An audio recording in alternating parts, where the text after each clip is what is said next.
right, and then the walk and talk photo and video. Going through the paces on budget eve. We can see it all behind us now.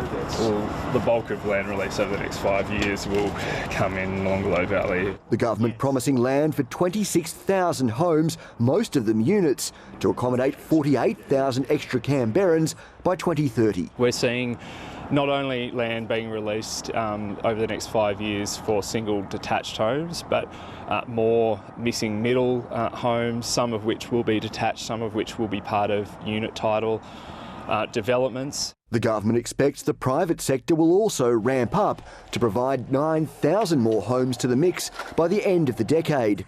To meet demand, budget measures have been promised to level up the workforce, including increased training subsidies of up to 90% for carpenters, tilers, bricklayers and other critical construction trades. Most apprentices that commence an apprenticeship don't finish them, and the person left with the bill is the employer. So anything we can do to ameliorate that risk, we welcome. Master Builders ACT also welcomed the land releases as long as they happen promptly. A lot of things are going to have to go right.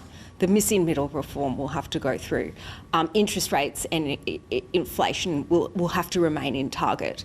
And confidence really will have to come back into the ACT market. I do believe that the government need to look at more levers they can pull, and we know the big ones are development approvals. You can't build a house without getting an approval, lease variation charge and also that land release. The opposition leader has been looking to pull together a new look shadow cabinet after Peter Kane's move to the backbench last week over concerns he says he'd raised about the party's leadership on several occasions, despite Leanne Castley insisting it came as a surprise. There was a meeting with his office in April about an issue with regard to a briefing with the minister, and processes were looked at that meeting and changed. So that wasn't a formal or really an informal complaint. It was a discussion about something that had gone down the week before, and we were working out how best to work across the different portfolios. Ms Castley says the door is not only open for him to return to shadow cabinet, but for former leader Elizabeth Lee to return to the front bench, with a portfolio reshuffle to be announced later in the week.